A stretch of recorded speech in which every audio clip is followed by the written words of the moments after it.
2 semaines après son affiche controversée sur Cyril Hanouna, la France insoumise continue d'être cornérisée sur les accusations d'antisémitisme.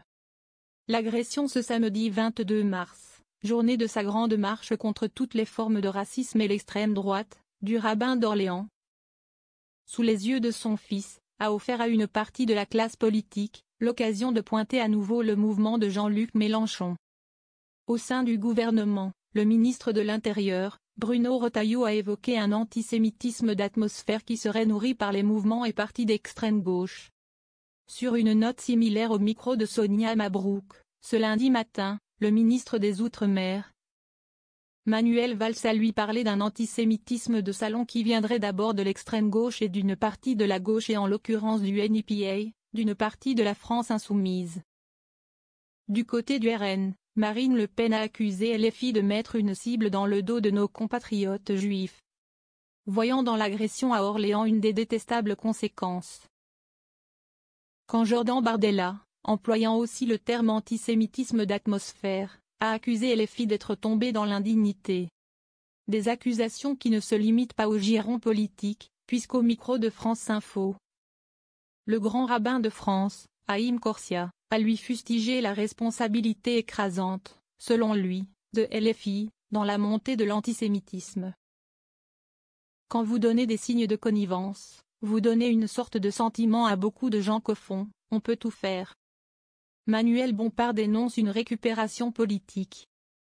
Les cadres de la France insoumise ont été particulièrement prompts à réagir sur les réseaux sociaux dans le week-end, mais aussi ce lundi matin dans plusieurs matinales.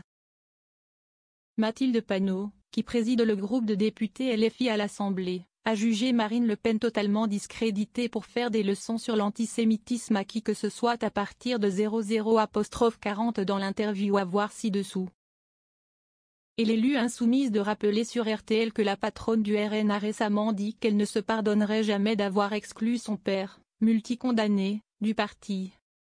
Il existe en France un poison antisémite et un poison islamophobe, ce poison raciste vise à diviser le peuple français, a-t-elle ajouté. Son collègue insoumis, Manuel Bompard, a également renvoyé Marine Le Pen dans ses corps de quart dirigeante d'un parti fondé par des collabos. Comme Mathilde Panot, il a pointé du doigt le député RN Frédéric Boccaletti, lequel vendait des livres antisémites dans les années 90. Comme l'ont démontré nos confrères de Libération.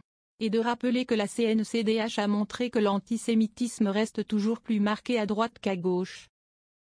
Le coordinateur de la France insoumise, tout en redisant sa solidarité pour le rabbin d'Orléans et ses proches, a également dénoncé une récupération politique, notamment de la part de Bruno Retailleau. C'est indécent de surfer sur une agression pour régler des comptes politiques.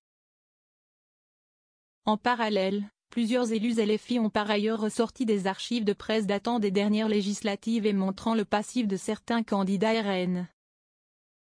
Du port d'une casquette nazie aux propos xénophobes en passant par des conseils de lecture d'auteurs antisémites.